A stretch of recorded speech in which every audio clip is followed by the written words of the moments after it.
Hello, dear friends, and welcome back to our daily women's devotional. I Am Loved, edited by Carolyn Rathman Sutton. Today is September 21st. The title of our devotional is Manifestations of the Spirit, written by Denise Dick Her. The Bible verse is found in 1 Corinthians chapter 12, verse 6 and 7. There are varieties of working, but it is the same God who inspires them all and everyone. To each is given the manifestation of the Spirit for the common good. Denise writes, We had come to church prepared to participate in music, in worship, and in the fellowship potluck meal that would follow the service. My husband carried 2 giant pans of tortellini. I balanced a bowl of salad. Our daughter-in-law had a bottle of salad dressing tucked into her purse. Our grandson toted a box of cookies, and our son carried a pot of chili. We sang and prayed and listened, grateful for the worship service, and then it was time for the potluck. I stood in line chatting with people I knew from our frequent visits to our son's church. And then my eyes bulged as I watched a man in front of me whom I had never met. His plate was piled high with salad, and then he expertly fanned out a second plate and loaded up with scalloped potatoes, mixed vegetables, lasagna, mashed potatoes, stir fry, carrots, beets, and cottage cheese roast. How did he manage 2 plates?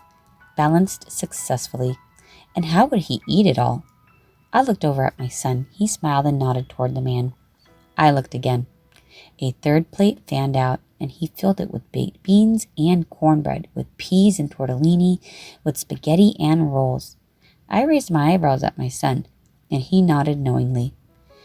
We talked about many things during the meal, but didn't mention the hungry church member. I watched him take 2 dessert plates and fill them with cookies and blueberry cobbler, with apple pie and lemon cake. We stayed after the potluck to help clean up. While I washed the dishes, I noticed that the potluck coordinator chatted with the man. There's a lot of scalloped potatoes and a large serving of lentil roast. Let's combine them in this foil pan and you can take it home. And what about these cookies, rolls, and coleslaw? Would you like them? His face lit up as she covered the leftovers with plastic wrap, and then he left the kitchen and helped the team who were wiping chairs and stacking tables. The last I saw of him, he was taking bags of garbage to the dumpster. On the way home, our son answered my unvoiced question. That's Mike. He comes to the potluck every week. He never brings food, and he always piles his plates high, but he always takes care of the trash, willingly, happily. We're so glad he's here. Denise Dick Her was an English professor at Burman University, Alberta, Canada. She enjoys the blessings of reading, travel, and family.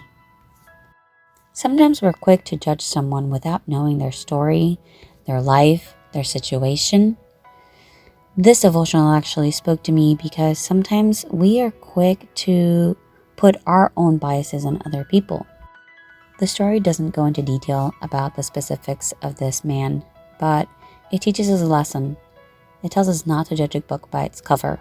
We don't know whether he would be giving that out to other people, or maybe if he had a wife and kids at home and they weren't able to provide for themselves.